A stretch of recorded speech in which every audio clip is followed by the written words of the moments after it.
everybody, welcome back to the Fin Factor. Aaron, we are live. We are. First of all, let me introduce myself. I'm Paul. And I'm Aaron. There you go. And super producer Jason. There are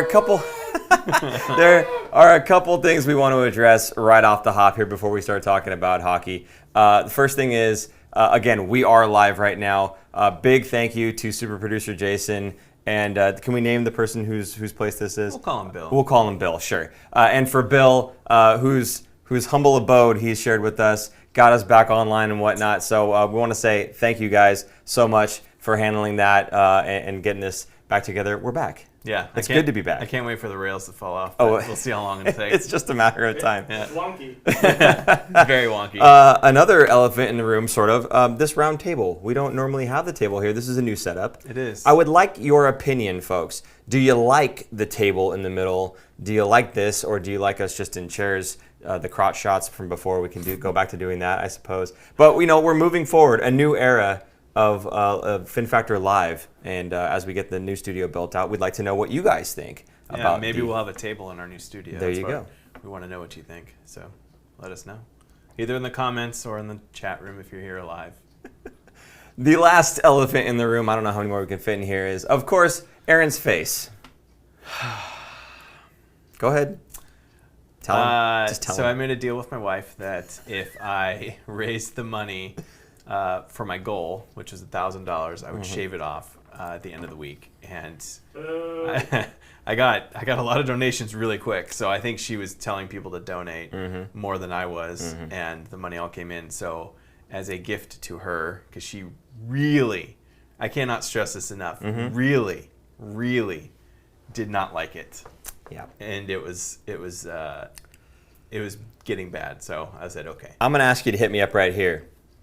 Okay, can you get to this camera here first? Thank you. So nobody really likes this, okay? This is a nobody liking thing, okay? This is bad. I don't think that's true. So, no, it's definitely true. You're not in my house. I like looking at it. Oh, I'm sure you do. I'm sure you do. However, having said that, folks, again, I am here for you, okay? I will continue to rock this nasty, hairy caterpillar on my upper lip and keep this area warm for as long as it takes, at least up until December 1st. So he shudders in the background there. I put up a tweet earlier, actually, just before coming live here, letting you guys know, go get checked. If you have mental health issues, please do not tough it out anymore. Talk to a psychiatrist, talk to friends, family, get that stuff checked out. So I'm still doing it for you guys. Aaron raised a lot of money, so let's give him some fire in the chat there, some round of applause, please. But as far as the rest of the month, I will continue to do it, even if he's made his deal. So there you go. Now, we're done with that. Is there any sort of special comment? I think there was two of them from the same person, Noah Claxton, that we wanted to address. Sure. He said, the return of the Kings. First of all, my prayers have been answered. I'm not a fan of you saying the Kings, but I appreciate where you're going with it. I like that. And what was the second part? My prayers have been answered. Prayers have been answered. Well, there you go. You're welcome. I guess super producer Jason heard your prayers. Yes. Got it together. And what did we call him? Bill? Right. Yeah, Bill. Yes. Thank you, Bill. It's his name, but yes. I'm trying to act like it's not his name, but thank you. Right, sure. Okay. Anyway. Okay, so what any other comments? We want to just jump into it. Well, one from Ryan Sontag. Oh my god, the elections back. That's pretty good. I like that one. See, and for me, it's oh my god. We get to talk with everybody in the chat again. Like this to me is like the most fun part of the job, right? Right. It's good. So I'm enjoying it already. Thank you guys for making this what it is. Appreciate it. All right, we got some comments from Navy 47. He said, "What's going on with the San Jose Sharks?" Then he wrote San Ho, and then he said, "I have PTSD and major depressive disorder. Mental health is a major issue." Yes, and I hope that you have gotten help. I'm sure you have. But please go and get some help if you need it. That's it for our comments. So you want to start off? Well, I mean, on that topic, sure.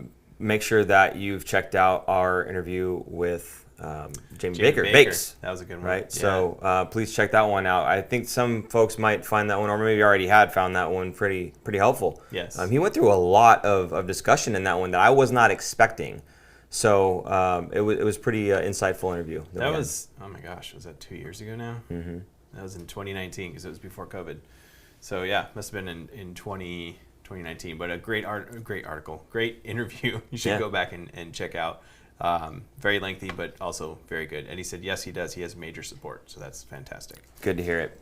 All right. So let's go ahead and jump right in here. Sure. What do we got? We've got the Calgary Flames, first game, right? We're in Calgary. Yep. 4-1 win. The main highlight on this one was the laser beam pass from Brent Burns to Barabanov. So does this shut everyone up that gets mad about Burns trying to do these home run passes and eventually they're going to connect, and it did, right? And not only connect, but Barabanov was able to bury it after that. That's probably the more important part. Because if he doesn't bury it, it goes underneath the stat line because it never happened, right? Right, it but doesn't. It was still a great pass. And totally. It connected, wasn't intercepted, which is what people I think get upset but about. On the stat sheet, it would just show up as another pass that he made. Not. They don't see the difficulty of the pass. They don't see the incredulousness, if you will, of the pass. It was incredible. Going from goal line to blue line. And I guess they clocked it at 60 miles an hour. Wow, they did, huh? Oh, the advanced stats. Yeah, so I guess just by checking where it went, how far it went, and the amount of time that it took to get there. Oh, basic math? Yes, basic math. Well, they did it in kilometers per hour. I can't wait until some math teacher's watching this and can create this into a math problem for your class. That would be fantastic. So Burnsy fires the puck at 2:58, and it gets anyway. The train arrived in London at 3 o'clock. So anyway,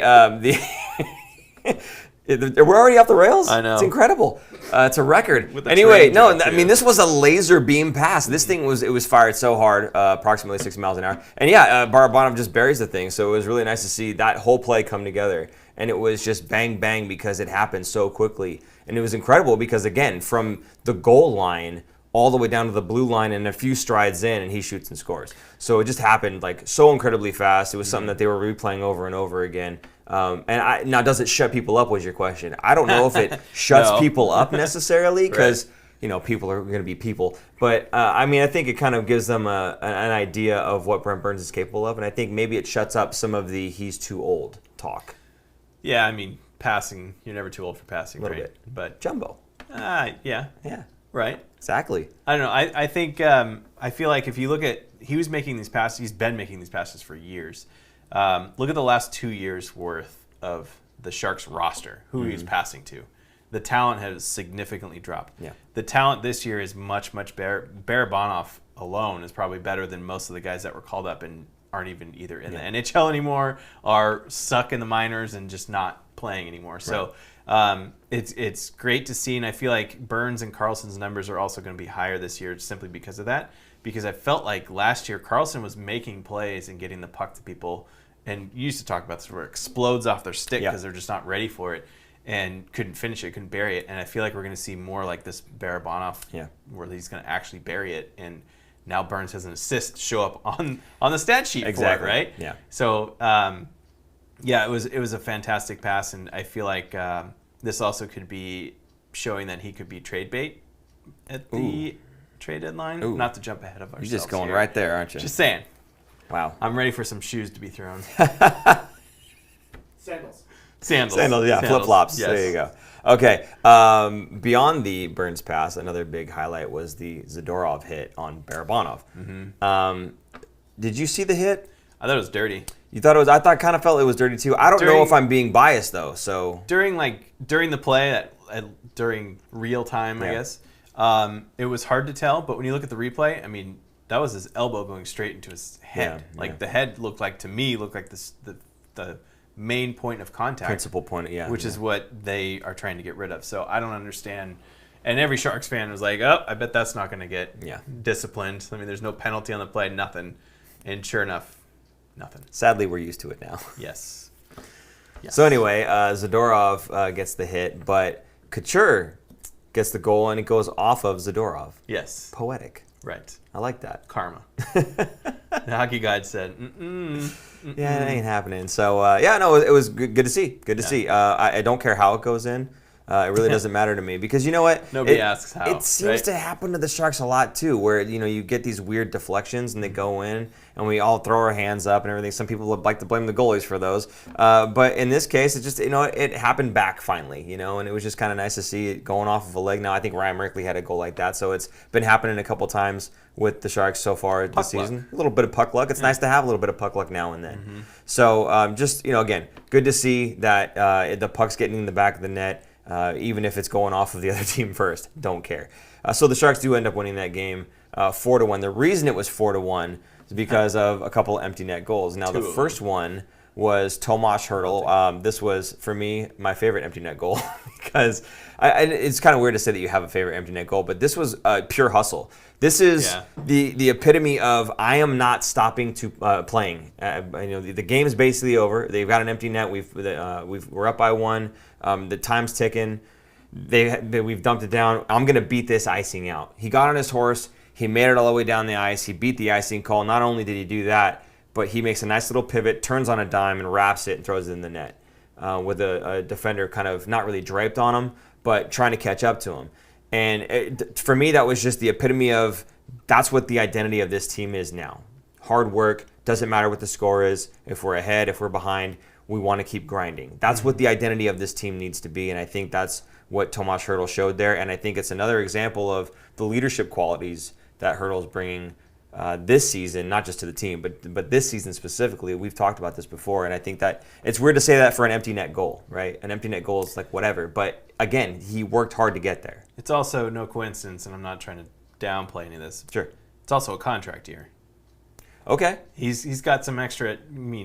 I'm not saying he's motivated completely by money, but every player, whenever they have a contract year, always seem to get a little bit more, stats by the end of the year to get that contract money. And again, I'm not saying that's the only reason he's doing it, but you're going to see a little bit more extra hustle, I think, out of Hertl all year. Well, I'll take a little extra hustle all day long. I'm good with that. So we've got a comment here. I'm going to look. We got a little screen down here, so if my eyes drop, that's what it is. Fun fact, Jones and Braun are on the same team, but I only miss one. Oh, it's Lundy. Of course it's right? Lundy. Lundy with $4.99 in the super chat again. Thank you, Lundy, so much. We do appreciate that. Gosh, we missed talking to you, but it's been a long time since we had Lundy in the chat there. So again, hey, thank you. By the way, if you want to do the same thing Lundy's doing, make sure that your comment gets read. We do have super chat available to you guys, just as he went ahead and used it there. Also, we have Venmo. I don't know if we can put the Venmo up on the screen right there, but we can.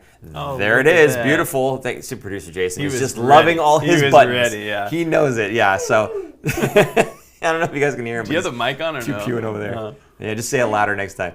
Melt the system. I doubt it. So there you go. There was the Venmo information right there. If you'd like to have your comment read on live here on the air, we'll go ahead and do that. Assuming someone's looking at the Venmo account, which maybe you are. Can you pull it up? I don't know if you can. What am I looking for? The Venmo account. So if we get a... What? Hi. Huh? Aaron's still not quite here. He'll be here in just a minute. Sorry, I gotta also keep track of all the chat. Love it. Like, see if I missed. No worries. I'm just sitting here holding my tea, so I'm good. Oh, tech issues. There you go. It happens. I told you he's got all the buttons. Anyway, God, we are off the rails. It's ridiculous. Okay, so then the last empty net goal of any significance whatsoever, only because of it being Dahlin. Right. Dahlin is, like you said, in the hunt for the Calder Trophy at the moment. He's got 5 goals, I think. At least that was his point. Number 6. I think, wasn't it? I think that was his 6th goal. Okay, so he had 5. That was 6. I think that put him in tie for the most goals among rookies. Goal. So at the time. Yeah, at the time. I don't know if it is now. I don't know what the stats are, but I figured you'd want to talk about that one because he's kind of your boy. Sure. Season, so. I mean, I loved his dad on the Sharks, Ulf Dahlin. It's old school. Mm-hmm. In fact, I got to get that jersey back, but my brother has it. It's on the old studio. Anyway, I'm glad to see him getting rewarded. I mean, an empty net goal, I feel like, is a reward. For one, you're on the ice defending, and you get a chance to score on the empty net. That's usually they put the players out there that are either very good at defending or kind of a reward for playing a very strong game. So probably a little bit of both there, and he got rewarded with the goal. So it's good for him to see. It's great to see. Who cares? They don't ask how, just how many at the end of the year. So it doesn't matter if it's an empty netter. I'm glad to see him jump up in that leaderboard and stay up at the top. It'd be nice. I mean, if Jonathan Dahlin turns into a 20 goal scorer, which is pretty. I'm not gonna say it's a slam dunk, but he's only need 14 more goals. Yeah. I was expecting maybe 15 goals on the year. That's where I was. Yeah. Yeah, and now I think 20 is within reach. I'm not going to go above that, but I think 20 is within reach, and that would be a fantastic year for him. Yeah. No, 100%. I agree. So, are there any other comments now that are going? Because we kind of talked about the one thing I want to talk about Okay. was, let's go back in the middle of that game, the second period. Calgary came on strong, and Aiden Hill shut them down in that game. That was a fantastic bounce back game for Aiden Hill, because I think the last two starts weren't his greatest, and he would probably say the same thing. But he kept the Sharks right into a game that I don't think they belonged in, because they were just getting outworked, out hustled, out hit, everything, outshot. So he had some fantastic saves, and they ended up being in a position to score that goal in the, I think it was in the third, was it the second when they scored the go-ahead goal? I can't even remember. I'm pulling it up right here. It was in the third period. Couture scored 4 minutes in to take the lead. So it looked like a game where the Sharks had, like I said, no business playing in. This was still, they had their guys out for COVID, so they were still short 6 of the regular players. They go into Canada and they go into Calgary in a game that everyone thought they were going to get destroyed in, and they held the fort down and were able to pull out a win. Yeah. Just fantastic. And they had Markstrom in net too. This wasn't their backup, right? Yeah. So it was impressive to see them kind of attack that guy and break through the wall. So it was nice. This is also the game Aiden Hill had 2 assists, was it not? Yes, it was. Okay. So he 2 assists and 37 save performance for the win, which is like, Yeah. I saw some stat the other game. Was it the 6th time that's happened in NHL history or something weird? 37 specifically, or more. Okay.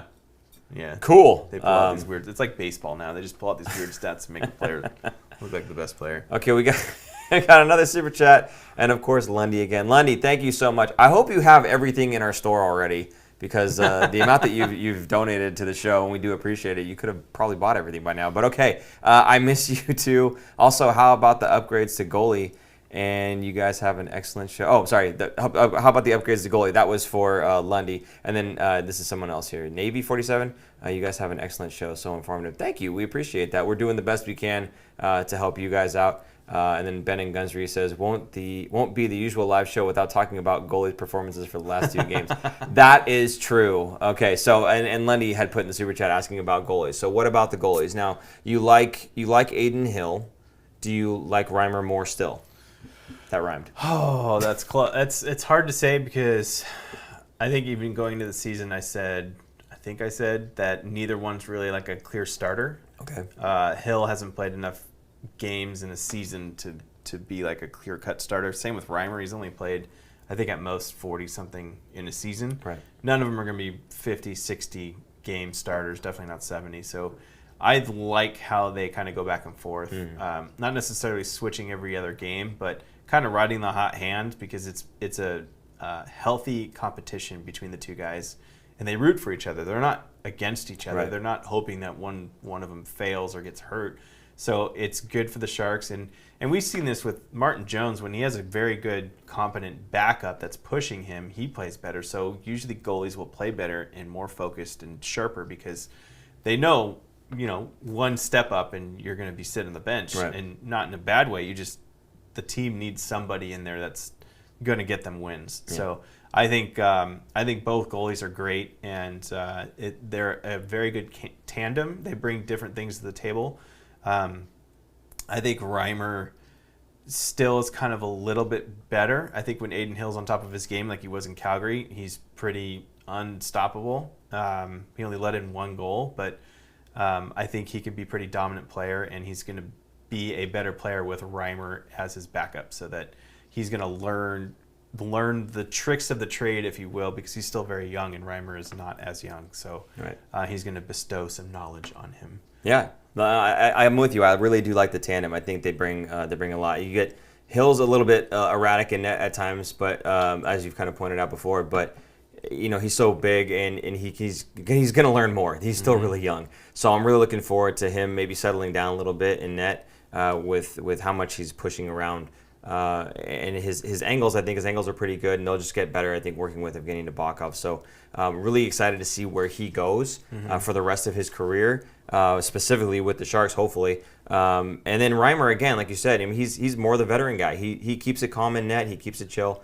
And he's in the right positions. And he's, I don't know, you see him making big saves pretty often. And it's like you see that, like you said, he's only played maybe 40-something games max. He's kind of that guy that's been like almost like a career, like really good backup, right? Mm-hmm. But he plays that role really well. So I'm really happy with the tandem. I'm really happy that Reimer is able to kind of, like you said, bestow that knowledge on Hill. And, hopefully beyond this season, I'd like to see them kind of going forward, especially if Reimer continues to play the way that he's been playing. Mm-hmm. So, yeah, and to answer your question about goalies there, we're happy with our goaltending. I know that's kind of weird to say because some of these games we're losing like by 6 goals or 5 goals or whatever it is. But for the most part, yeah, we're happy with the goaltending. So. Yeah, there's that. Adin Hill is they're different goalies because Adin Hill's very aggressive. Yeah. Like he really attacks the puck and goes after the shooter. And this is one of the knocks I think he had coming into the season was he gets out of position because he's so aggressive. Yeah. So far, he hasn't really bitten him. He's been able to I think he takes guys by surprise because he's so aggressive. He's also very large. I can't imagine having, 6'6"? This guy on skates, 6'6", coming at you and sliding at you and just getting bigger. You're like, oh my, what am I going to do? Like, you have to really think fast. So that's kind of his, like, almost like his bread and butter. And it's kind of like, I feel like Marc-Andre Fleury's kind of like that, where he's very aggressive to the point where when you're playing against him, you're like, oh, now's your chance. Like, he's out of position. Like, you just do some tapping goals, which happens sometimes, but a lot of times he gets away with it. So, I mean, I'm not saying he's like Fleury, but that kind of sense he is. But yeah, anyway. Cool. Well, thank you for the question. We do appreciate that. So any other questions you want to hear or we want to move on? Going back a bit, there's one from Noah Claxton saying, what are your guys' thoughts on Hertl's defensive game? I love Hertl, but I notice sometimes it doesn't seem like he goes after the loose puck as hard. I think it was the game after 2, Burnsy hit Balsers and he hit a post, but no one is talking about that. The pass, I think he's talking about. Burns hit Balsers on the pass. Yeah, well, Balsers and Barabanov, I think Barabanov's a little bit better than Balsers, but Balsers to me is a guy, he reminds me of a young Matt Nieto, where he's so fast, he would get all kinds of chances to score, and you'd think he was going to be this top 6 guy, but he couldn't finish. Couldn't put it away. He couldn't finish at the NHL level, I should say.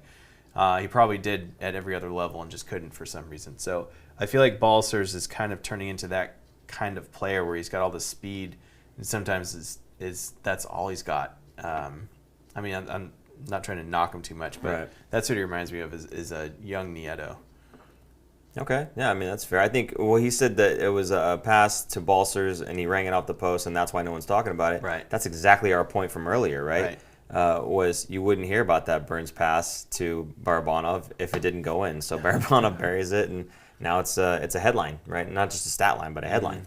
So, I mean, that kind of just accentuates the point we just made perfectly. So thank you, I guess, for bringing that up. You're 100% right. And now if Balsers drills that one, you can guarantee you if the pass was as spectacular, guess what they're talking about, right? Yeah. And then it's we've seen this from Burns night in, night out. It's consecutive, Then you start, hearing more about it, and people start getting jazzed about Burnsy. But as it stands, it's just the one time that we got to see it. No one's, like he said, no one's talking about the other pass that he made. So, hopefully more of them go in. But it's going to take Balsers to learn how to finish, I hope. I don't know. Some people are really high on Balsers. I'm not super high on Balsers. I think he's a good player. I'm not sure that he's a player that's necessary for this roster. I think he's a third line. Yeah. Good, brings speed to that third line and skill, too. He has skill, but not in a top 6 role. I'll say it this way. I think if we were to move Balsers for any reason, I'm not saying we should. I don't want to even get into that discussion. But if we had to move him, I wouldn't be too upset about it. They get anything out of him because he was picked up for free on the waiver wire last year. Yeah. So that would be a great turnaround. Yeah, 100%. They've already traded him for Carlson. Who else could they get? Too bad they didn't trade him to Eichel. Imagine they got Eichel and Balsers win again. Oh, He'd man. be like, oh, again? Yeah, you know what? Forget you guys. I'll see you guys in 2 years on the waiver wire. Nice. All right, cool. So the game in Winnipeg. So unfortunately, I'm going to preface this with, I shouldn't even say unfortunately. I went to, what's it called? Corona, which is basically near Los Angeles, California. So is it LA or is it San Diego? Oh, I mean that area, SoCal. Okay. Okay. So we're in Corona for a hockey tournament for my kids. So I wasn't really able to watch much of the Winnipeg game whatsoever. And actually, the Colorado game, I was in the middle of like a 6-hour drive, or whatever, to get back home. So I didn't really get to listen to that one much either. So I saw some of the highlights of the Colorado game, but I don't remember much of anything about the Winnipeg game, unfortunately. So maybe you guys can fill me in on what happened during the Winnipeg game. I'd love to hear your thoughts of what it was. But maybe you could just kind of look over like what the final score, the stat line, something to that effect, so we have something to talk about with the Winnipeg game, or we could just skip over it altogether. I don't think it was a great game. It ended up 4-1 Winnipeg, but Cogliano scored first. There you go. And then the wheels fell off. Okay, I remember Cogliano because I think it was Burnsy had the puck coming up high, center of the ice there, but he was coming up high and he just kind of fired it across to Cogliano, who just did a tap-in goal. So I do remember that.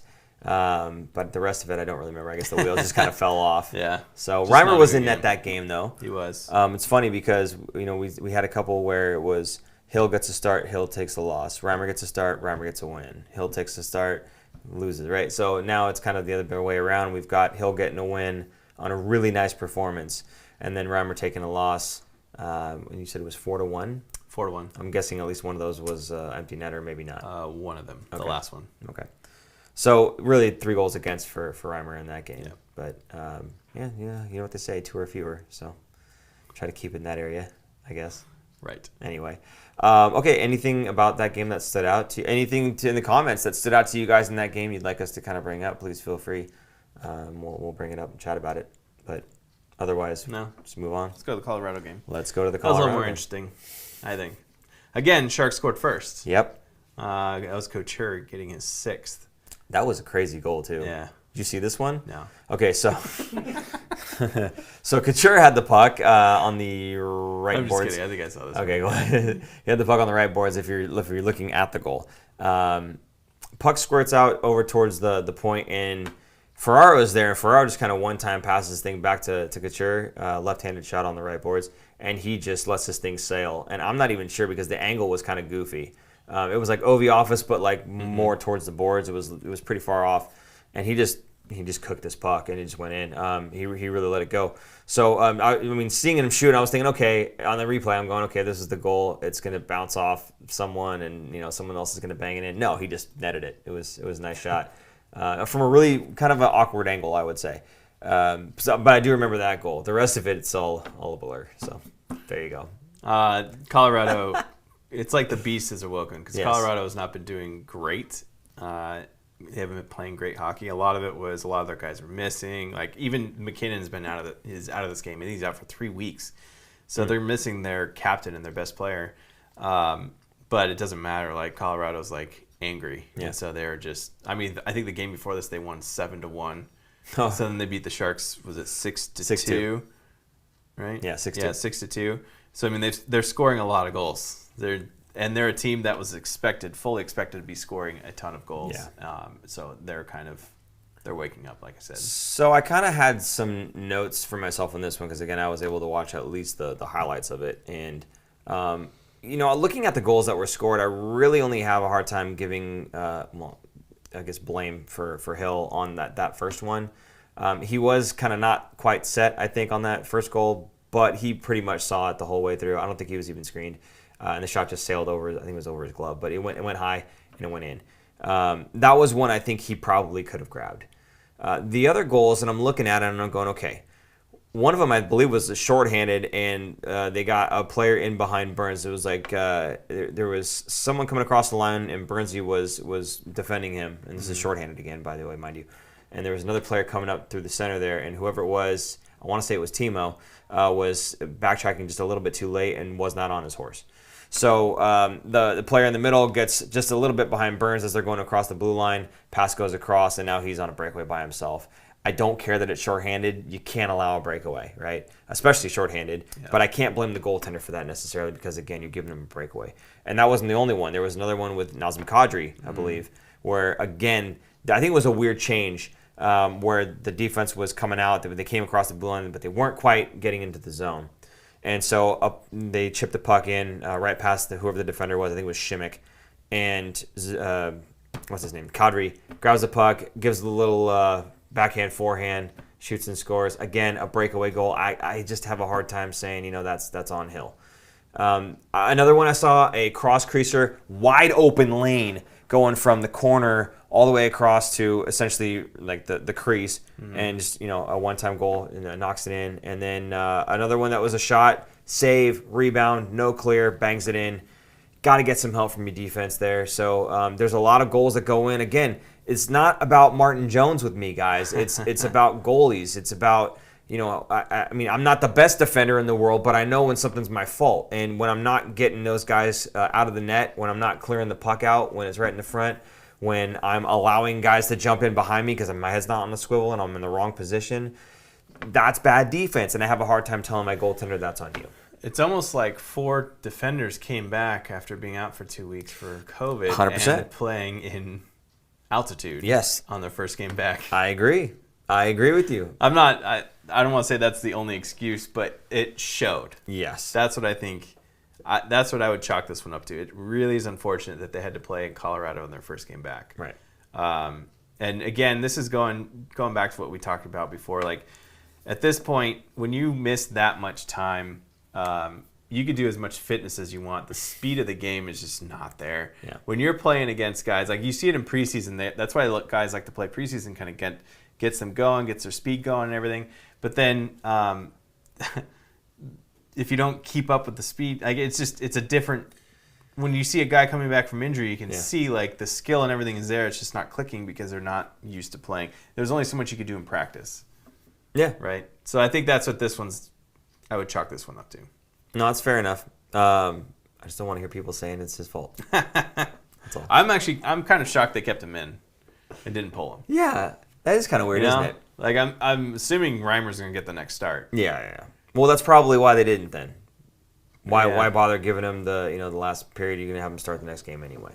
This game's already over. It's probably what they're thinking. So there you go. That's the Colorado game. Anything else we want to say? I mean, it seems like they were getting their chances that game. They had quite a few shots on goal, I believe. Yeah, that does bring his save percentage down below 900 again.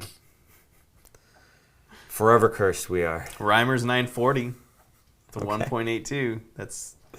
That's fantastic. So combined, they must be over 900 then. Yeah, because he's 894, so he's close. Okay. He's close. I can deal with that. That's okay. Again, it's not going to be smooth sailing the entire way through. Sometimes Reimer's going to be hot, and when he falls off, hopefully Hill's hot, and vice versa. But if we can get both of them going at the same time, awesome. But it's not to be expected. Mm-hmm. Again, remember, Hill he's a younger guy. What is he, 25, I think? 25 or 26, yeah. Yeah, somewhere in there. I mean, for a goaltender, that's still fairly young. So he's going to grow. He's going to learn more. And as the season goes on, he's going to get better. He's 25. 25, yeah. Yep. I'm confident in him. And Reimer's 33. He's not that old. No. Yeah. I could see this tandem going for a few years. Well, they're signed for the next two. This season and next season. Yeah. So they'll be around. I could see them getting, both of them getting extensions, to be honest. I don't think Reimer would at that point. No, because he's pushing 35. Yeah. If you sign anybody over 35, give them a 1 year. If they get hurt or whatever, yeah, or they retire, you're stuck with their salary on your salary cap. You see less people over 35 get signed. Yeah, I mean, assuming that he's in good enough shape that you don't think he's going to retire and he's committed to the team. In 2 more years, we're going to have another goalie coming up to be the backup. That's a young guy behind Aiden Hill. Okay, question for the chat there. Who is the young goaltender that Aaron is alluding to? Even Aaron may not know. There's a couple that could be. Exactly. There's a couple of choices. We would like to know your thoughts on in the system is Melnichuk, Amon, and Sawchenko. I think Melnichuk is the next one. I think Emond and Sawchenko There's also the guy that they drafted this year, right? Did they draft a goalie? Oh, yeah. He had the cool name, right? Well, no. That was the guy they signed. Magnus Krona? They signed him. That was the other guy, yeah. They drafted a guy as well who has a pretty high pedigree. Right. No, he's going to take a while. He's not. Forgot his name. I don't think he'd be here in 2 years, but I think probably in that Goudreau. 3-4 range. Isn't the last name Goudreau? His last name's Goudreau, right? The Johnny Goudreau, not like Barclay Goudreau. I'm pretty sure it's like Goudreau, that kind of spelling. Goudreau. Yeah. Yep. There you go. Wow. Super Jason is on it. I love it. Yeah, no, I totally forgot about him, but I think I'm excited about him too. That's gonna be a project. That's not gonna be someone who's gonna be coming in in a few years. But You know, I mean, and talking about projects and guys who might not be in the next few years, some of these prospects that we're seeing, Tristan Robbins has been all over Twitter. Highlights of Tristan Robbins has been all over Twitter. You see Jonathan Becker tweeting this stuff out all the time. And it's really exciting to see that, you know, it's him and Bordelot, right? I'm really excited to see these guys. We talked about this in our episode about the Barracuda's new arena, how cool it's going to be when these guys jump in there. That team's going to be solid. I'm really excited for next year for the Barracuda. I will most likely be buying season tickets. Yeah. I don't know if you will be or not. I don't know about season tickets because it's kind of hard with kids and everything, but Maybe we should get season tickets and split it. Yeah. That might be easier. That wouldn't be bad. Yeah, because that's like, it's the perfect place for kids, and then it's going to be this shiny new arena that's going to be, you know, it won't suck to go to. So For sure. yeah, you should check out our show that we did on the tour. Thanks for the hint there, super producer Jason. Was he hitting? Yeah. We did a tour and we did a show or a spotlight on it. You should check it out. I don't know. You can't. I was gonna say, now it's on you, super producer Jason. Now you got to put the link on the bottom of the screen. Good luck. He's typing away furiously right now, right? Lundy just said, hopefully the next goalie isn't related to Martin Jones. The next goalie's not related to Martin Jones? Hopefully they're not related to Martin Jones. Hey, man, that's NHL caliber pedigree. Hey, Martin Jones is doing well right now, bud. He's doing well right now, and it's in no small part, I'm sure, to your favorite Braun in front of him playing defense. Here's a comment from Ben. Glad we're a better team now compared to the last 2 years, but I'm afraid we're going to go back to the middle of the mud area again, just missing the playoffs and not getting high draft picks. That's where I think the Sharks are going to end up. I think if the Sharks are out of a playoff spot or not looking likely to get one, if maybe because of a major injury or something, by the trade deadline, I think they're going to start selling off assets and not necessarily tanking, but not doing as well in the standings and getting a higher draft pick or bringing in more picks for their players. So, well, I mean, you don't have to tank to not gather points at that point in time, because when you trade away all your good players, you're not going to be playing well and you're going to lose those points anyway. Yeah. So there's you don't really have to try to lose. And a lot of people say that, well, they're going to tank now. Well, no, the players aren't trying to lose. They maybe have a couple guys that got traded away that would have helped them win, and they're no longer there. Which it's gonna suck, man. I don't want to see Hurdle in a different color jersey. You know, that's gonna suck. That's gonna hurt a lot. I think it's gonna happen. And I talked about this with you guys on our Slack channel about that could be the nail in the coffin for Doug Wilson. Yeah. If and when Hurdle is no longer a Shark, that's kind of like the last players that were drafted and developed. Kind of like Hurdle, Meyer. Couture is one, but he's kind of like even way back further. So that would be the last tie almost to like the team that went to the finals in 2016. That's really a big player that's still in their prime. So yeah, I think that could be the spelling the end, and I think ticket sales would take a big hit, which they already are this year. Nick saying, no, not Hurdle. I know. That's where I'm at too, man. Like it's not just, what's the word I'm looking for? Nostalgia, I guess. It's not that. Like, people want Marlowe to come back. People want Thornton to come back. People want Pavelski to come back. I saw that. What was that all about? Well, he's a free agent after this year. So technically he could get signed by the Sharks. Yeah, he could. I don't see it happening. And he wouldn't. I don't think he wants to come back. I don't think so. He sold his house. Yeah. So did Thornton. Yeah. So they're not going to come back. Yeah. But I guess my point was it's not about that nostalgia. Oh, I want the old guys back. You know what I mean? It's not about that. It's him on the ice and off the ice. Everything that he brings. Again, the smile and everything else, the attitude. We've seen the leadership qualities. This team could use that still, right? So it's gonna suck if he gets traded. It's really gonna suck. Now, is that the last straw for Doug Wilson in terms of he's out? Maybe. I don't mean like right away either. Sure, I don't think he's going to be like fired like this summer. It's just more of like that's going to be the end of an era, and he's kind of getting older too. And I don't know if he's trying to groom his son to take over as GM. He's getting more responsibilities, but I don't know if that's the master plan. Who knows? I'm completely speculating here. I have no insight whatsoever. But just Hurdle is such a fan favorite. Yeah. I mean, Ferraro's there too now, but I don't think as big as Hurdle. Ferraro doesn't have the skill and pedigree and wow factor that Yeah. Hurdle has, you know? He's got what Ferraro brings, and the thing I love about Ferraro is the constant 110% hustle. He will never ever glide to a puck. He's always charging at it. He's always battling. He plays the game the right way. You hear all these old guys talking about, he plays the game the right way. For me, this is a guy that plays the game the right way. He is always on. And there are times where he gets caught out there for, a shift that's longer than a minute, and it doesn't matter. He's still chugging and burning because he knows as soon as I'm done with this and I get the opportunity, I'm going to get to sit down and have a sip of water, take a breath, and they're going to throw me right back out there. And it shows. He's been playing like 25, 26, 20, whatever it is, minutes a night, and they trust him, and he works for me. I'd say when everyone came back in Colorado, his ice time was higher than Burns. Really? He had 27 minutes. Burns had 26. He had a full minute more. Did Burns have penalties? 4 penalty minutes. That's probably why. Okay, that's probably a good chunk of it then. In the box for 4, yeah. Did he have more than Carlson? That's the question. Yeah, because all of them were lower because they just came back. They just came back. That's why, yeah. Carlson was at 19 minutes. Middleton was 16. Vlasic was 15. And Šimik was 13. Easily my favorite player on the Sharks right now. Carlson. No. This guy.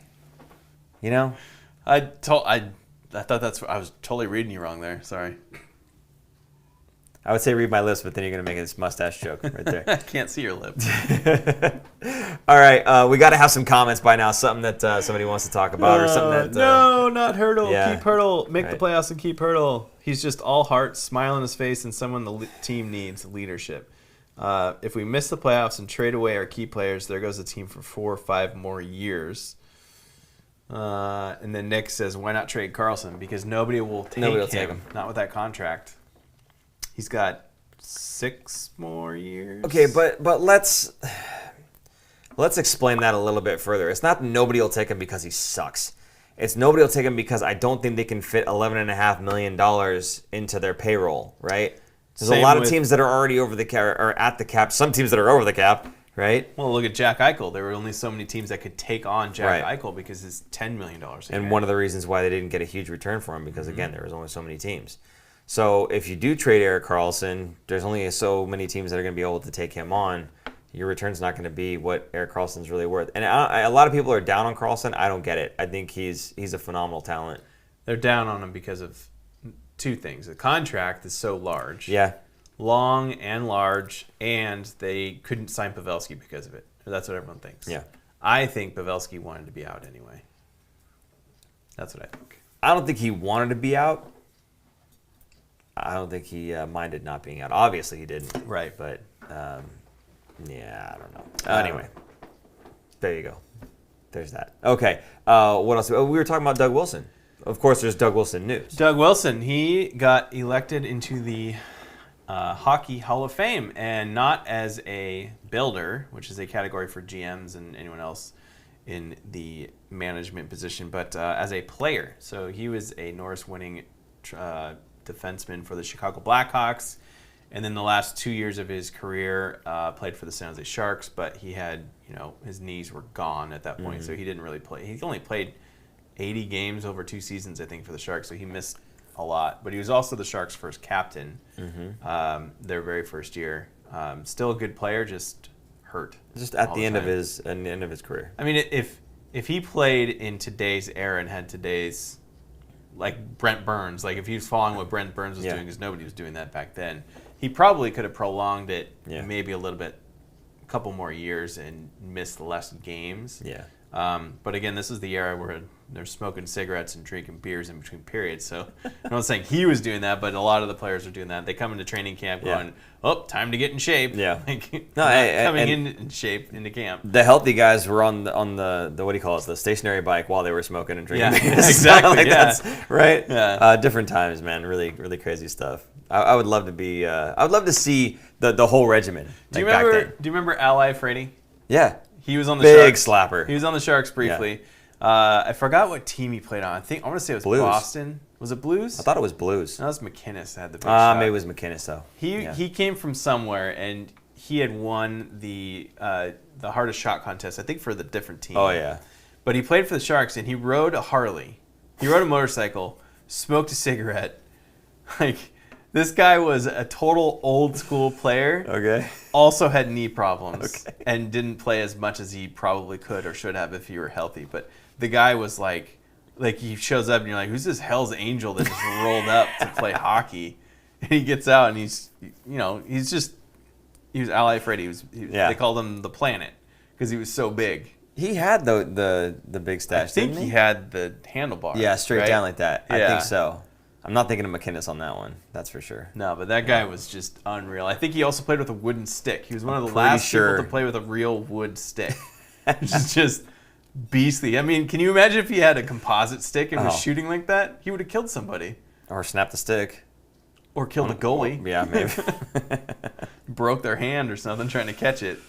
I just remember with what do you call it, like NHL '94 or whatever it was, the big slappers with Doug Wilson. I go behind the net, break the glass, fire a slapper all the way across the rink, and just break the glass on the other side. 90-something shot power. Jeez, man, it's probably still accurate to what you could actually do, you know. Yeah, so. exactly. Bonkers. Anyway, congrats to Doug Wilson. Did you see the ring?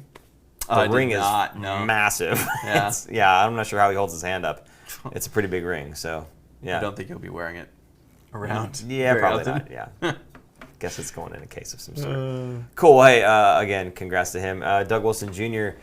Went to Sweden to check out, what's his name, William Eklund, but he couldn't go at first because he was attending the ceremony for his dad. So is he leaving from the ceremony to go? He left, I think, the next day or the night or something like that. Was it in Toronto? I think that's where the Hockey Hall of Fame is. Yeah, I think so. Yeah, so he had left from there to go and check out William Eklund and kind of, I guess, help him. I don't know why he needs to help him with anything. He's from Sweden. He knows what he's doing. He's playing for the same team he played for before. I think it's just kind of like probably just a vote of confidence. Yeah, like, it's not like they just sent you home and they don't come visit you. Right. Like, I don't know. That's fine. Yeah, no, for sure. It's normal. It's very normal. Yeah, absolutely, it's normal. But it just want to bring that up, let people know he's out. He was out there just kind of checking in on Willie. So we got a nice topic here. Cool. Ben asks, here comes a popular topic. Oh. What do you think it's going to be? Popular topic? I read it. Kane, the season savior, with a laughing emoji. So his suspension goes through, I think, until the end of November. So we're 2-3 weeks away. We're close, yeah. It's getting closer. This is going to be a huge topic. It will. For the next 3 weeks until it happens. Yeah. The Sharks have not announced what they're going to do or not do. So I'm still in the boat that he is not going to be playing for them. I'm going to agree with you. And did you hear, for one, nobody knows where he is? No, we saw him in a LA airport. Right. He was with his girlfriend, but he is not skating, at least not with his equipment, because all of his equipment is still with the Sharks. I have a feeling, and I could be wrong here, because, again, he's gone through bankruptcy issues. But I have a feeling he has enough saved up underneath the mattress that he could be able to go buy some equipment if he really wanted to. And then he could just go to any rink, because there are tons of rinks everywhere, and he could skate there. So, I mean, I don't know that he's not skating anywhere, right? I'm sure if he wanted to, he absolutely could. Now, is it his Sharks NHL-specific pro? Is it that? No, obviously not, because the bag's still with the Sharks. But I don't know, to think that for some reason that means he's exempt from skating somewhere. No, I think he's done. No, I think he's done. Don't get me wrong, but I just think it's hilarious to say, well, he's not skating. Kidding me? If he wants to go skate, he'll go skate. In Mexico. In Mexico, where they have rinks, ice rinks. Mexico. I shouldn't laugh. They might have rinks in Mexico. If you're from Mexico and you skate on the rink, I apologize profusely for super producer Jason. I'm not going to apologize for myself. Ben also said, of course, a no, more like what will happen. What will happen, right. What will happen? I mean, I don't know. Do you think, you think that what they're going to do is they're going to push him to the AHL, he's not going to show up, and they're going to cancel the contract, and then we're out of that contract. That's what you think? Yeah, I was trying to read up on this, I think it was 2 weeks ago now. So if they send him to the AHL and he doesn't report, they have to put him on waivers first, so he has to clear waivers. Then he goes to the AHL. If he doesn't report to the AHL, then it's a condition, a breach of contract. Okay. So then he gets suspended. Then they put him on what's called unconditional waivers, which is like another chance for any team to pick him up. And then they can void his contract at that point. So my question then, and for the chat too, by the way, please let us know your comments. My question then would be, does anyone in the league say, let's take a chance? No, because they could let him get his contract bought out and then sign him for cheap. Because that means they take on that $7 million. Okay. Nobody's going to do that. Okay. That's pointless. So I guess let me rephrase that. Even with the contract gone, forget about money. Does anyone Afterwards, absolutely. Okay. I think some team is going to take him because they're going to, assuming that he's in shape and he's ready to play and healthy, I think there's going to be a team that's going to take him because they're going to say, we don't care. Play hockey. Here's $2 million. Show us what you can do. 1-year contract. After this, if you do well and you mesh with the team, maybe we'll sign you over the summer. Is there any world where you trade Evander Kane to a team, take half salary? Hold on, hear me out. He's already shaking his head. No. Look at him. No. He's already shaking his head. Go on. Is there any world No. where, if they're willing to pay him $2 million, hear me out, where you trade him, retain half salary? It's still 3.5. They trade him No.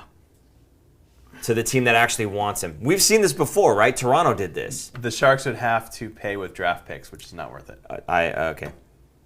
Fair. There's a price to pay for that. There's a way. Yes. It's possible. No, yeah, I'm that saying, it could is there a happen. world where it happens? You don't think There's so? many universes out there. The multiverse. That's a question for Joe right there. No, it will not happen.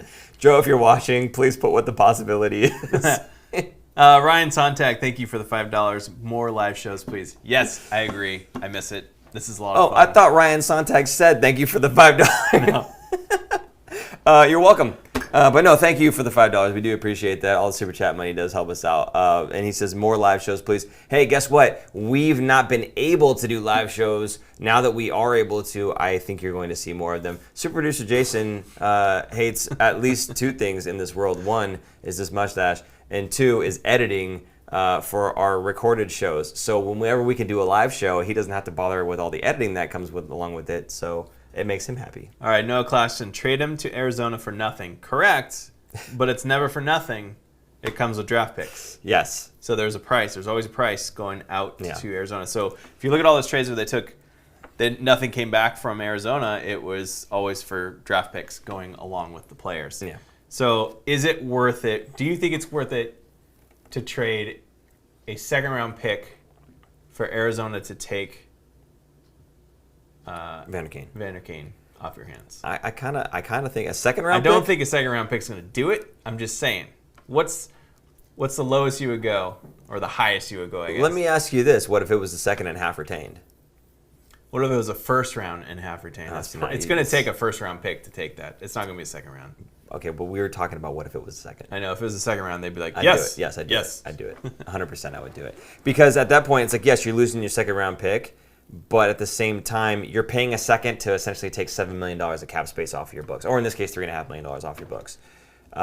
If you're strapped for cash, I give up the 2nd.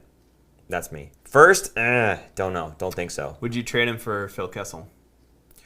Ooh, now we're getting interesting. Lundy said Kane for Kessel and a pick. Let me know what's Kessel's contract look like, because that obviously Sure. plays into it. But Give me a second, I can pull it up. so I think I asked a question. I wanted the chat to come back. Oh, there we go. Kane for Kessel and a pick. That's Lundy. Thank you very much, Lundy. I asked a question earlier. Oh, he's in his last year. It's not going to happen. Oh, yeah, because he'll just be gone. They don't have to worry about it. Mm-hmm. Yeah. So they'd be taking on $7 million without having to worry about. Yeah, I figured that If one. they just waited a year, then he'd be gone off their books. So whatever. How much was he getting paid? Who? Kessel? Kessel? 6.8. Almost 7. Yeah, if he had 2 more years, if they signed him to an extension and then did the trade, see? Hey, Phil, buddy. The hot dog. We We'll got give lots you- of hot dogs. Hear me out. Phil, buddy, we'll give you the same contract, $6.8 million. You're over the hill, you're on the decline. We'll give you the same money, but we're going to trade you to San Jose. If you don't know, I'm talking about the hot dogs. You need Yeah. to Google Phil Kessel and hot dogs. Shout out to Melissa- Esengalo, Filipino Kessel. That was awesome. Melissa J, the mesh with the team is a big aspect in this because he seems to ruin every locker room he walks into. Correct. That's why I think a team would pick him up only for 1 year and not basically a rental player, a little longer-term rental player if they're able to sign him by the new year. So he's only there for half a season. Okay, but you're saying not a trade from the Sharks. You're saying No. You're saying his now I'm saying voided he gets cut, and I think a team would pick him up for the season, and dangle the carrot in front of him, saying, "Hey, if you play well and you are a team player and you aren't a cancer in the locker room, we'll sign you to an extension, or we'll sign you not to an extension, but we'll sign you in the summer." I feel like that's something that you would put to a vote in the locker room. Right. That's what I mean, but you haven't all year to do it. No, totally, right? totally, yeah. As opposed to like the GM decision, right, or the coaching talking to the GM saying, "Yeah, good, go, whatever." Yeah. I feel like that's something that needs to be. If he's a cancer in the locker room, then the locker room needs to be the one that helps decide that more than anybody else. All right, let's go back a little bit to Ricky Barton-Slager. That's What? An awesome name. Barton-Slager? You know who that is? I have no idea who that is. I just love the name. You sounded like you knew who that was. No, that's my cousin. I'm excited about that name, Barton-Slager. Okay, hey, Barton-Slager, you got to tell me where you're from. Barton-Slager? Slager? Barton-Slager? I don't know. Put it up on there. Slager. Is there any chance Barabanov isn't traded at the deadline? We can have zero cap space for him next year, so they sell him. Can't see it not going that way. I was thinking about that because he is a UFA after the season. He's a good piece right now. I think he's showing that he belongs in the league. He was playing for Toronto, and Toronto just had too many forwards for him to really do anything and make a splash. So I think he's showing that he belongs in the league and can play. Yeah. If the Sharks are not in the playoffs, I can see them flipping him. I can also see them signing him because he's playing so well here and meshes well, and he's young. He's 27, so he's not that young. But if the Sharks are not good, the Sharks will have cap space because the Sharks will be trading players away. Like Hurdle. Yeah, and exactly. getting rid of Kane. That's exactly it. It's a big chunk gone. So there's going to be cap space. Right now, if they needed to sign him and that money counted for this year, you're absolutely right. They couldn't do it. But assuming that the Sharks are not a good team, they're going to be moving pieces. So, I mean, and he should be one of them, quite frankly, if that's the case. If they're going to move Hurdle, fire sale, dude. Anybody and everybody who's going to be a UFA, dump them, right? UFAs, Hurdle, Cogliano, Barabanov. Is Bonino 2 years?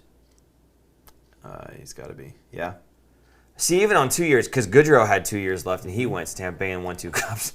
I mean, I could see the same treatment happening for Bonino or frankly anybody else who's a decent player, a good player with 2 years left in their contract as well. Usually it's just the 1 year UFAs, but if you're going to go and really go dump everybody on your team, I don't think 2 years is off the table. Yep. Let's see here. Let me go back a little bit here. Okay. Live show after a game is always fun. Yeah, that's a big time commitment for all of us. I don't know if we're going to be able to do that many live shows. If the Sharks make the playoffs, we'll do it.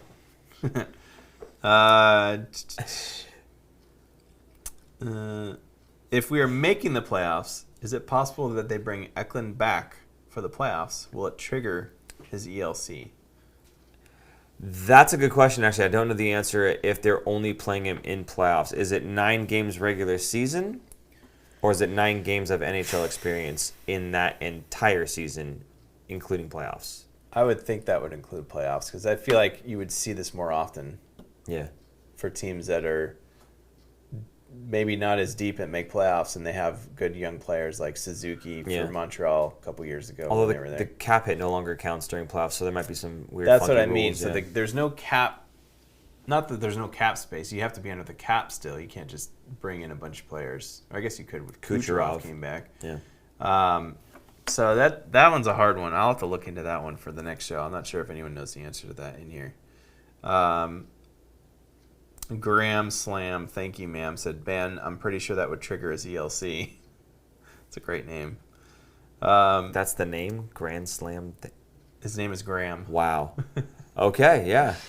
Ricky Barton-Slager, what do you think the Sharks would get in return if they trade Barabanov No, at the deadline? stop. Barton-Slager, the first thing you were supposed to say was where you're from. Slager, and this is the next one. Okay. Slager, father's family of German descent, obviously. Spelling got Americanized during World War II. Everyone in the world with the last name is directly related to me. Less than 300 of us worldwide. That's awesome. Wonder what that means in German. What does Barton-Slager mean? That's so Slayer cool. of Bartons. That's so cool. Anyway, what do I you think think? it's Barton's Lager. I think the family is into beers, is what it is. Cool. Not Slager. What do you Barton's think the Sharks Lager. would get in return for Barabanov if they were to trade him? Oh man, who knows? I think a mid-round draft pick. I'd say a third at best, maybe a fourth-round pick.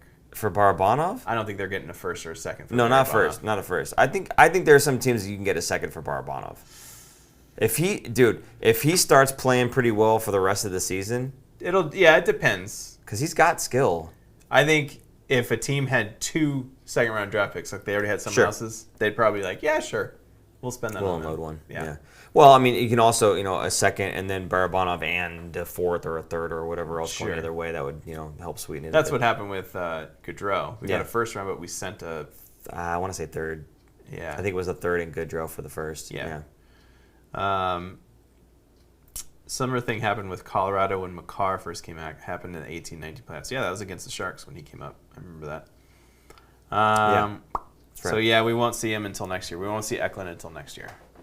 That's what I don't think we'll see him this year. That's not how he said the comment. So we won't see him until next year.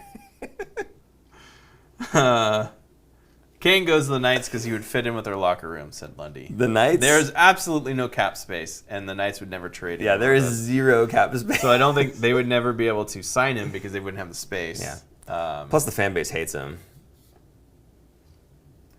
Yeah, but they would love him as soon as they get signed. Sure. Did you love Rafi Torres before he was a Shark? I didn't care about Rafi Torres. I know you did. Not I know like you Rafi hated Torres. him. And I knew he had a reputation, but it was, for me, it's how does he play, right? And I saw the way he played as a Shark, and I was hopeful that he was past old Rafi. And I don't know. Even the hit on Jarrett Stoll, like he was a groomsman or something in his wedding or something like that. And it's like he didn't. You asked Jarrett Stoll, and he didn't. He was it's not that. It wasn't that. It wasn't that. He didn't come after me like that. Right. But the league saw Rafi Torres, and it's too bad.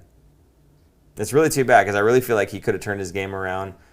He's a good, strong player. He really was a good, strong player. And if he just kind of kept the elbows lower, he'd have been fine.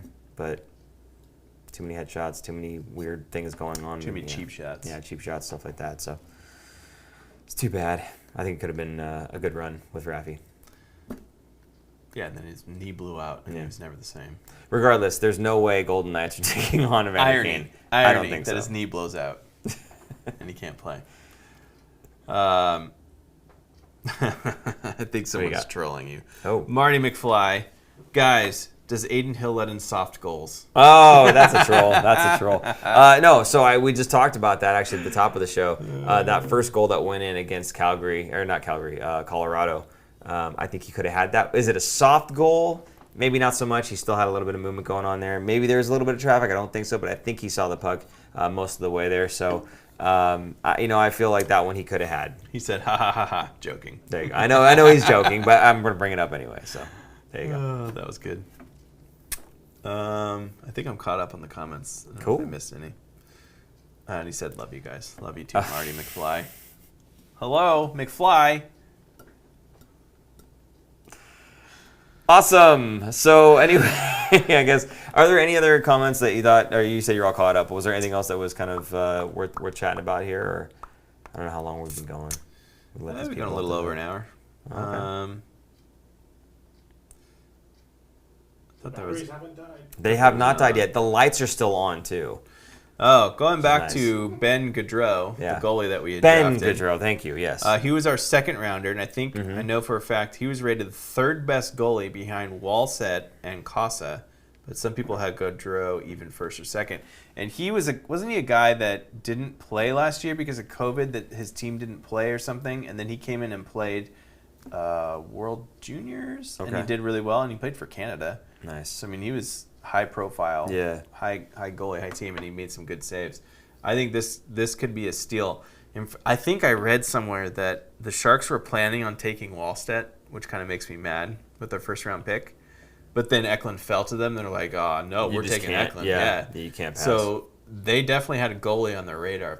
If that was the case, And then Goudreau was still around in the second round. So they go get him. Yeah. Yep. So I think I wouldn't be surprised if that's what happens. So you never see the Sharks spend a first or second round pick on a goalie, I don't think, in their history. Yeah. So that's probably the first time. Lundy just said get on with it. Thanks, Lundy. Let's talk about next week's games. Someone just asked that too. What do you got? Pull up the schedule. We got Sharks at the Wild on Tuesday. Okay. That's a 5 p.m. game our time. Are you going to go to that, Lundy?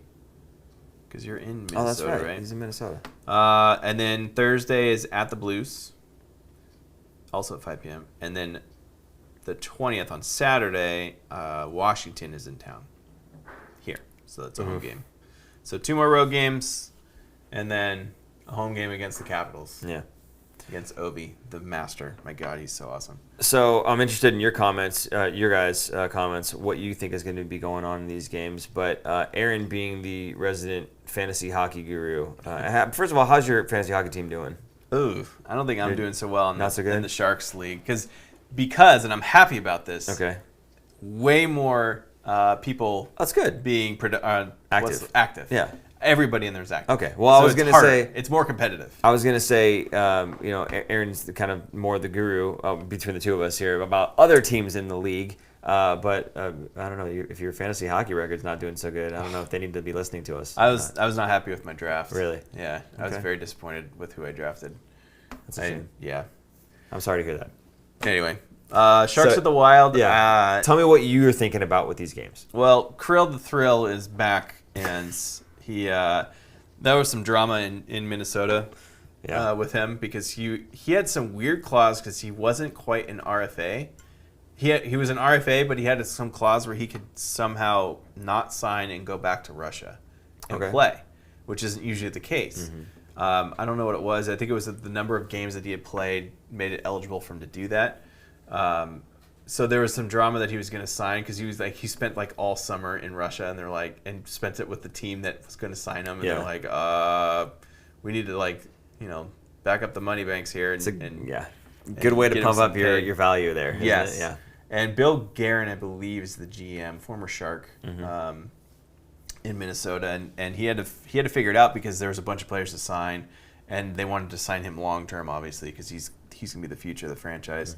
So they figured it out, but he missed training camp and took him a while to get up to speed. Well, he's up to speed, so he's there, and he's definitely going to be noticeable. So he's their best player. Marco Rossi is a guy he's supposed to be the stud center, and they shockingly sent him back to the minors this year. They thought he was going to be playing this year and centering up on like the second line at the least. So he's no longer there, or he's in the minors. So anyway, still a good, tough team. It's going to be in Minnesota, so it's going to be probably really cold. That doesn't matter as a joke. Thanks. You're welcome. They play on ice. You know this, right? Yeah. I think the Sharks players that all came back from COVID, those 5 guys, I think they're going to need at least another game or 2 to get their feet really under them. So I don't think it's going to go well. Okay. What do you think? Worse than Colorado? No. Not worse than Colorado? Not worse than Colorado. Okay. There's no altitude. That's kind of the thing I'm hoping for. I'm hoping for the no altitude factor. I'm hoping that without as much firepower as Colorado has now, again, Krill's there, and like you said, if he's heating up, that spells danger, right? But I mean, hopefully it's one of those things where the guys are able to come back a little bit sooner than expected in terms of getting their lungs underneath them, their legs underneath them, right? So we'll see how it goes. To me, it sounds like it'll be close on the losing end of close, though. So hopefully they pull out a point at least out of this one, but I'm not super hopeful based on what you're telling me. So good. There you go. Roll call. Oh yeah, we didn't do roll call. Oh, let's do roll. We haven't done a live in so long. I forgot. It's been a while. Wow. All right. Roll call. Tell us where you're watching from and whose mustache do you like better? Stupid. Yeah, whose mustache do you like better? That's a great question to ask now. I hate you. Anyway. I hate you. All right, next game. St. Louis. Yeah, St. Louis is still that big, tough team. That one's probably not going to go so well either. But I think even if the Sharks get their legs underneath them, more so against St. Louis, they're just a really tough team. They're too skilled. So I don't know. I don't think that one's going to go well either, unfortunately. I think the Sharks are going to play better in St. Louis. I think the last game they played against them, St. Louis got 1 or 2 empty netters, so it was a closer game than what the score looked like. I think the Sharks can handle them, and I think by then those COVID guys will be feeling themselves better. They're also not as banged up because they haven't been playing. So I feel like by then their legs are better, the speed's better, they're fresher. So I think, and they need, the last 2 weeks, Brent Burns, Couture, and Hurdle pretty much been carrying the team. Yeah. And they need some of those other guys to kind of step up. Yeah. Timo to come back because he just came back. Kevin LeBanc, someone had asked about LeBanc earlier. So I think he's. I feel like LeBanc is going to be a guy that we talk about all year that needs to step up. But he's basically a power play specialist that plays on the third line, right, which is exactly where he should be. I think that's his strength at this point in his career. So I have no qualms with him anymore. Like, that's just who he is. He is who he is. He is who we thought he was. I just hate that we got. They're paying him $4 million to be top 6, right? He did this whole $1 million prove it thing. Didn't really prove it. Paid him anyway. I get it. I get why. But then he doesn't really show up, It's just, it's frustrating. It's just frustrating. That's all it is for me. So, no, I agree with you. I think Kevin LeBanc's going to be a hot button topic for a good amount of time here, for at least the rest of his contract, if he continues to play the way he's playing and continues to play the role that he's playing. Like you said, power play specialist, sitting on the third line, not where they wanted him to be, not what they were paying him to be, not what they projected him to be, publicly projected him to be. Lundy just called him La Bankrupt. The bankrupt, yes, I know. You're riding the coattails of that one, dude, because you've done that one before, but I liked it still, so I will let it go this time. But yeah, I don't know. I was hoping for more out of him, not more than what was expected, right. More than what we're getting, which is still kind of less than what's even expected. So, hopefully he turns the corner a little bit. I think Timo's turning the corner a bit, although. The guys like Weatherby, I saw Weatherby getting in front of a shot that went in the other day. I can't remember which goal it was, but big body in front of the net. Timo's been out for 4 games and he's still tied in the lead with Burns and Couture for points. Yeah, no, Timo's turning it around. And, he's got 12 points in 9 games. That is turning it around. So if he comes out of this COVID thing feeling fresh as a daisy, then I'll be happy with that. Fresh as a daisy. Hey, man. All right, what about Saturday against the Capitals? Saturday against Capitals. It's another one where it's like, anytime you're playing Ovechkin. I know you just I just want to see Ovechkin. I know, but they're coming here. It's not us going there. Yeah, that's so true. I think That's true. That's a long distance. You like the East Coast teams coming to San Jose.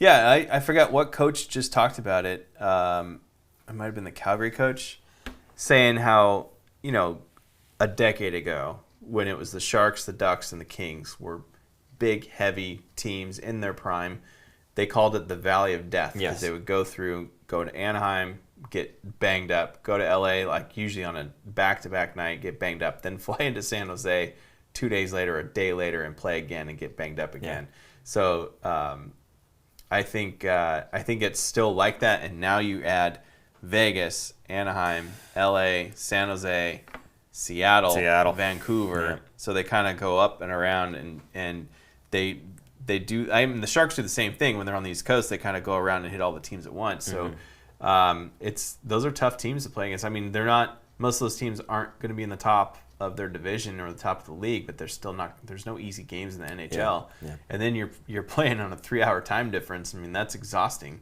You're used to starting a game at 7 p.m. and now you're starting at 10 p.m. Yeah, that takes a lot on your body. Mm-hmm. So it takes a while. That takes usually for a normal person almost a week to kind of shake that off.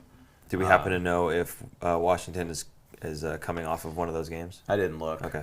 Well, hopefully they are because we can use all the help we can get. Now the question is, do we want to win these games or are we trying to shop Hurdle and everybody else anyway? Too early for that. Yeah. I think. As it stands right now. How many games in are we? 13? We're 14. They played 14. The Sharks are 6th in the division. Okay. Seattle's at the bottom, which I'm a little surprised at because I thought there would be more teams worse than Seattle. Okay. That's what I'm. So it goes Edmonton. They're just on fire. We should just call it McDavid Draisaitl team. McDraisaitl. The Edmonton McDavid Draisaitl's. Yes. Anaheim is right behind them, Wow. which is shocking to me. I think that's going to come crashing down. Gibson's going to get hurt because he always does. And they're going to come back to reality. They've also played more games than most teams, so it's kind of skewed. I'm not gonna say anything about John Gibson getting hurt because if you guys remember, I did this before when I said he's probably gonna get hurt like he always does. Right before the Sharks play. And the day that was like the night before something like that. Then they played him and he got hurt, and I felt like, man, it's all because some guy from some podcast was like he's gonna get hurt. The stash made you do it. That's not what it is. Yeah, I know. So I'm not gonna say anything about John Gibson getting hurt. But so anyway, go ahead. Calgary is right there, which makes it even a bigger deal that the Sharks beat Calgary Yeah. In regulation. Then Vegas. Vegas is a team that is like a sleeping monster as well, but they're just not quite. They putting it all started off together. really slow. Yeah. Yeah.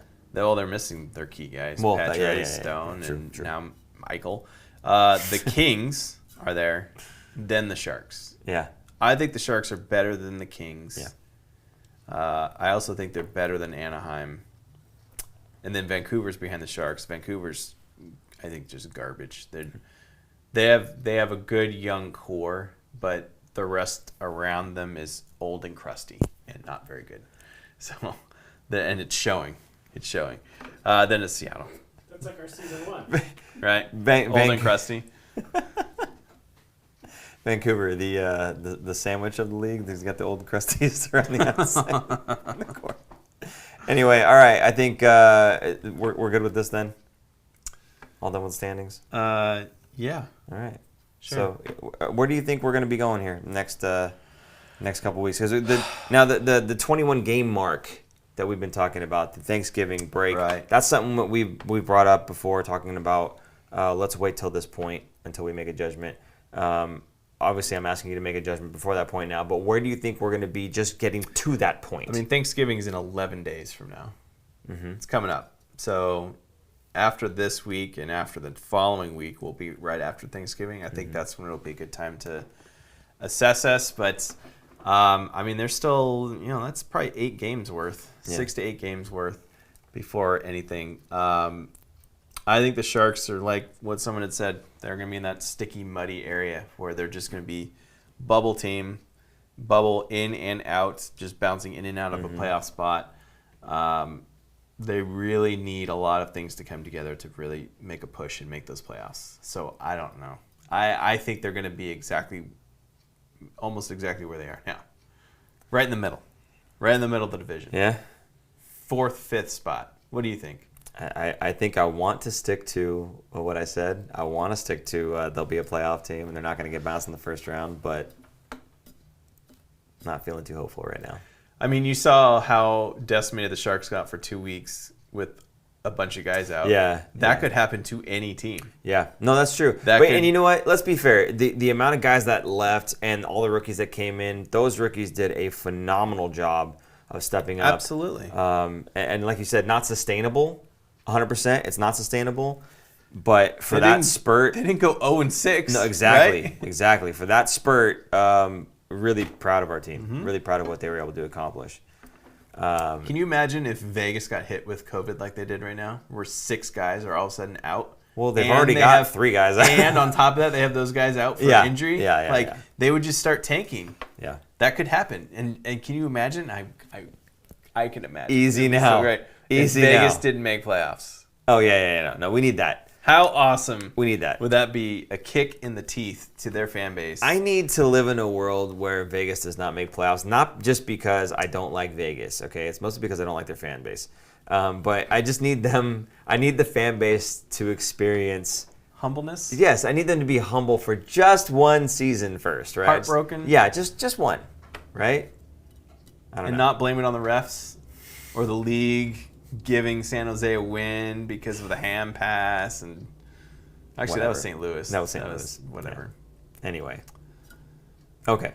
So I think we're done with all of that now. So any last second comment that you thought was interesting you wanted to bring up? Yeah. Okay. Everyone said my mustache was better. So. Yeah, no, it was definitely better. 2 people said it was better. Everyone. That's everyone. There's nobody that said Paul. So everyone said mine.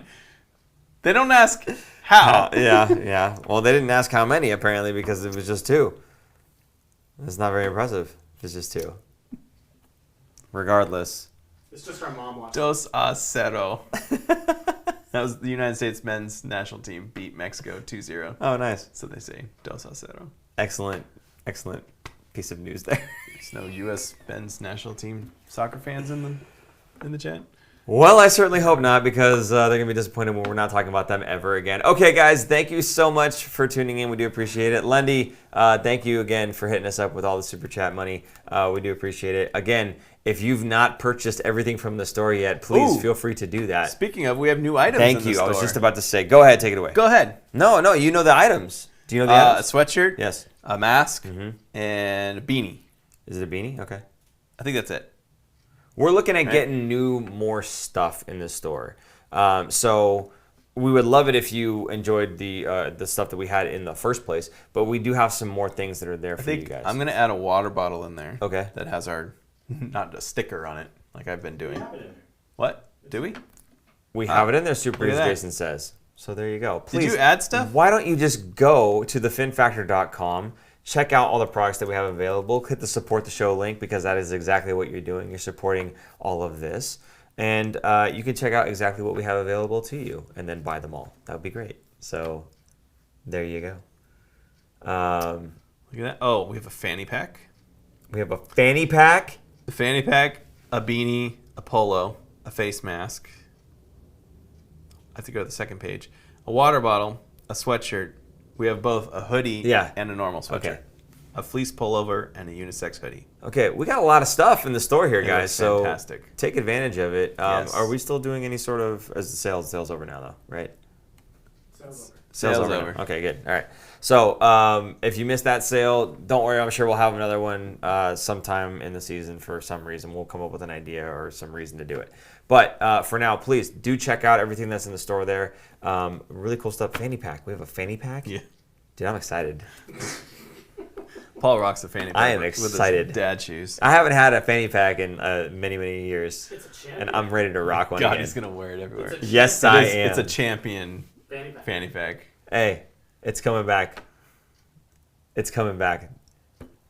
That which was old can be made new again. Okay, so that's going to go ahead and do it for us. Please feel free to, if you like the video, go ahead and like it. If you disliked it, whatever, hit the button too. But I don't know, it doesn't matter. But if you know you like these live shows and just as much as we do, please feel free to hit that subscribe button, hit the notification bell. That way you know when we are going live. I think we're going to do more of the lives now instead of the recorded. Like I said, so producer Jason does not like editing. So when we do more lives, that's what he would prefer to do. Because he's lazy. So, yeah, why not? I would be lazy too about it. So it's way too much work. I couldn't do all this. So anyway, lazy. He sets up like 3 different cameras. Okay, camera number, what was this? 3? It was a joke. Camera number 3. Camera number 1.